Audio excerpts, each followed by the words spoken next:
Guys, so good day sa atin. Ituturo ko ngayong araw yung about sa ating SMK or SK tool. Okay, so gamit yung ating Smart FI, and then meron tayong sample dito na ECU ng pan turbo 3, or pwede ito sa mga Y-Connect like B6Y or BBP ang code. So ito ay BLS, pero pwede rin dyan BBP or B6Y.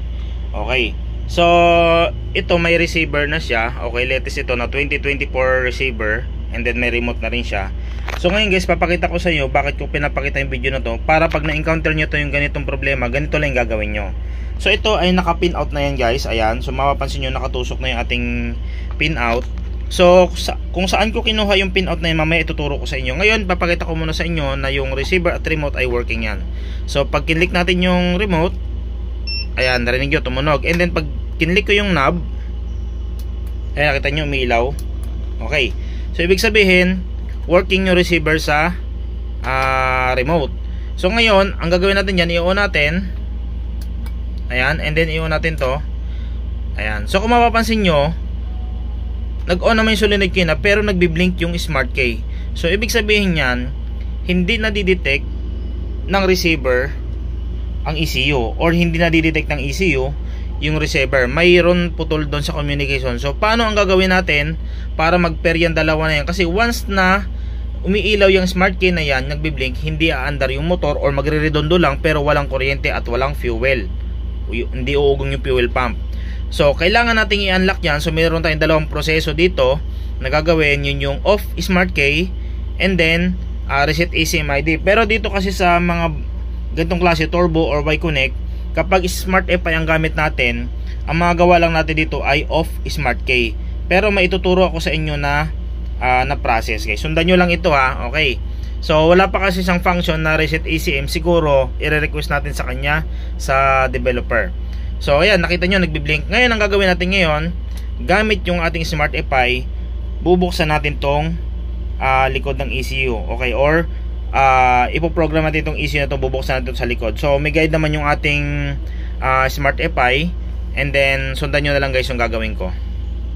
Okay guys, so papasok lang tayo sa ating Smart FI. Okay, yan, so naka-on lang yung ating Smart FI, nakasaksak na yan.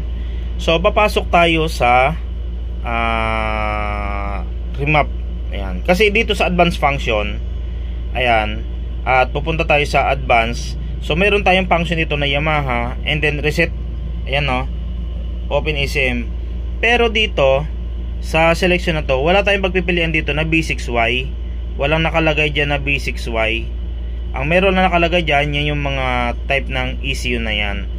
Ayan, mga V2 lang meron. So ngayon magre-request tayo ng para sa ating mga Y-Connect. So ngayon ang gagawin natin, ang papasukan natin ngayon ay yung remap and tuning. Okay, so papasok tayo dyan. So click lang natin yan, and then dito tayo sa backdoor. Okay, and then other. Ayan, so ngayon pipiliin natin kung anong serial number ng ating papasukin. Example, so hanapin natin ng B6Y, kasi ang nag-request natin na customer ngayon ay taga Colombia. B6Y ang hinahanap niya. So B6Y20. Meron tayong BLS 20 at meron tayong B6Y20. Hanapin natin ngayon kung meron tayong B6Y20. So bakit hindi ko makita, naduduling ako saan ba napunta yun? BLS to meron dito B6Y, where are you? Ayan, so nahihirapan ako magtingin kung nasa na siya. BBP, ba't wala dito ang B6Y? O naduduling na lang ako. Ang meron dito ay B6Y01, B6Y02, B6Y10. Nasaan yung B6Y20 natin? 60. Eto guys, grabe, nandito pala siya sa baba. Ayan, B6Y20. Okay, so ito guys ay BLS, ay turbo, pero papasukan natin ng B6Y para makita nyo lang kung ano mangyayari doon sa smart key after na mapasukan natin itong tuturo ko na function. So yan yung guide natin. So susundan lang natin yung pin na yan. So may violet, kailangan natin ng wire na to. Ayan. And then kailangan natin ng adapter na ito. Okay? So, ngayon guys, isusuksok ko muna doon sa ating SmartFi, and then papakita ko sa inyo next step kung gagawin. Okay guys, so yun, nakatusak na yung pin natin, and then okay na rin yung pin out natin dito. Sinundan lang natin yung nasa screen na yan. So, ito yung ginagamit natin na line orange. So, orange din to. Okay. And then blue, red. Ito rin yan, blue and red. Okay. So, continue na natin yan. Okay. So, ngayon pupunta tayo sa auto search. Ayan. Okay. Hintayin lang natin. Medyo loading lang yan. So, sure natin na malakas yung ating internet connection.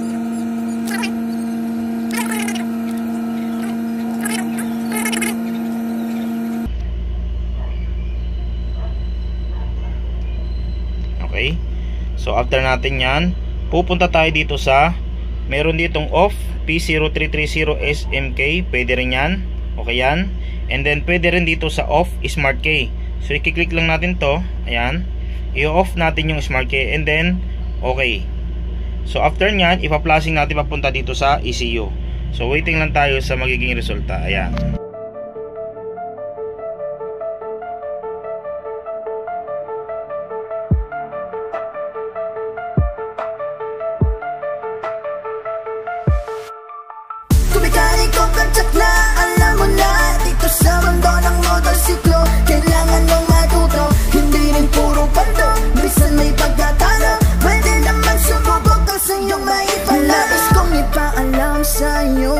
Na hindi biro ang pagiging mekaniko, gaya ng mga ibang mga trabaho. Dadaan ka pa rin sa butas ng karayong.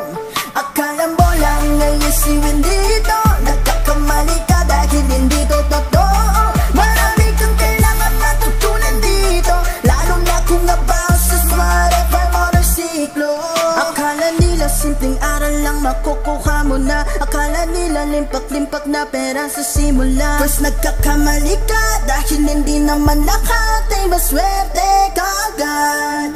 Kagaya ko, lahat ay ginawa ko, lahat ay sinubukan ko. Di lang pag-aaral ang aking ginawa, kundi ang mag-invento nang sa ganon maging mas easy ang tinatrabaho ko. Well, ganito talaga dito sa mundo ng motorsiklo. Sipag at syaga ang pinakakailangan mo. Kailangan mo ring matuto at marunong din pumili ng mga taong pagkakatiwalaan mo. Yung hindi ka sisiraan minsan, kasi hindi mo rin ito maiiwasan. Na halos gusto may palamangan. Ikaw ay yayabangan at kanila pang sisiraan. Kung dahil ko kadyak na alam mo na, dito sa mundo ng motorsiklo, kailangan mong matuto, hindi rin puro bando. Minsan may pagkatalo, pwede naman sumubok ang sa'yo maipala. Kaya dapat mong pagtuunan nito ng pansin, na hanggat kaya mo sa kanila'y wag gigiling. Dahil darating ang panahon na puro sumba at silang lahat. Sumbat na walang kwenta at di naman dapat. Ganito ang mundo ng motorsiklo, kaya dapat lagi ka lang nakahanda. Pag ika'y isang mekaniko, kailangan mong maging matatag dito. Dahil sarili mo lang ang makakapagtayo sa'yo. Kagaya ko, nagsimula lamang din ako sa zero, pero eto ako ngayon, nagtuturo sa mga mekaniko. Kung mekaniko kadyak na alam mo na, dito sa mundo ng motorsiklo, kailangan mong matuto, hindi rin puro paldo. Minsan may pagkatalo, pwede naman sumubok ang sa'yo maipalalo. Walang masamang mangarap, palagi lang magsikap, dahil wala naman talagang isiwin dito. Kailangan mong matuto, dapat lahat ay pulido, nang sa ganon hindi ka masira sa mga tao. Walang masama kung ika'y nagkakamali, dahil tao lang din tayo, di lahat perfecto. Kung determinado ka, di tumayo ka. Kailangan mong maging mahusay sa mundo ng mga motorsiklo. Sa mundo ng mga motorsiklo.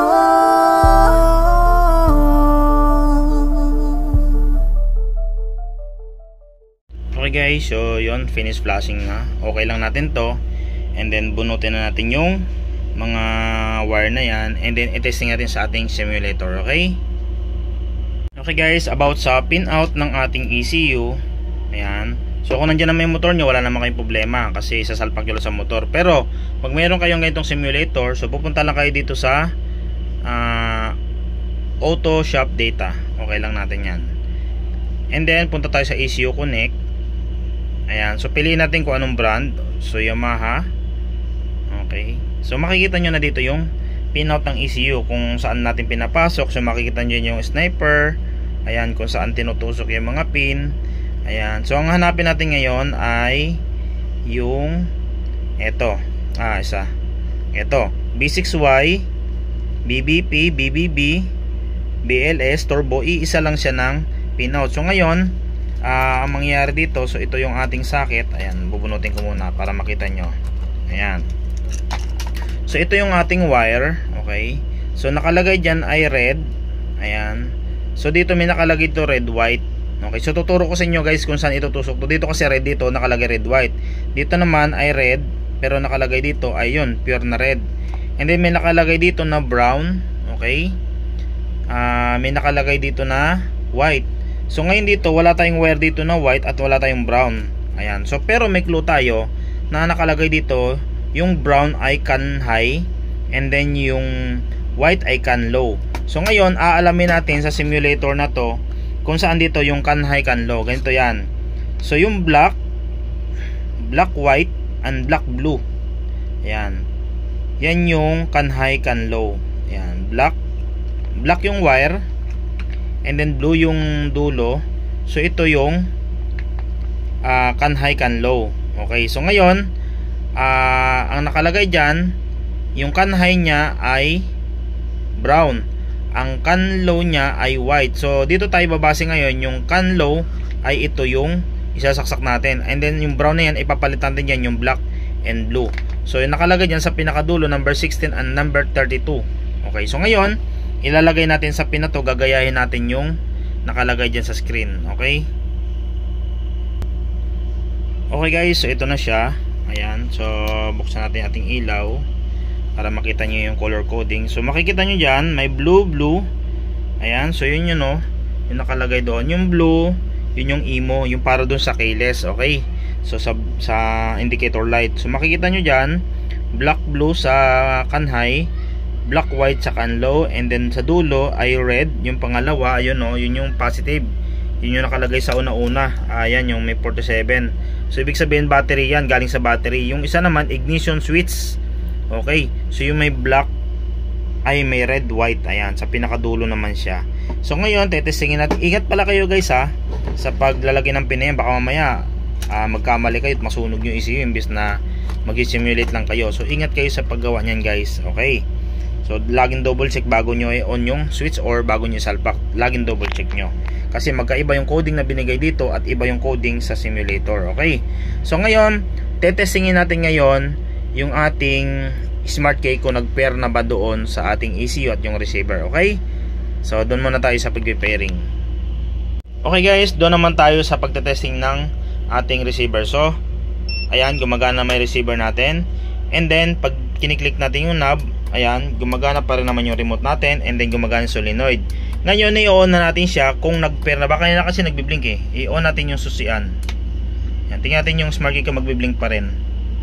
Okay, so nakita nyo namatay na siya or nag-off na siya. Ibig sabihin naka-pair na yung receiver doon sa ECU. Anong katibayan natin na gumagana na siya at namatay yung smart key?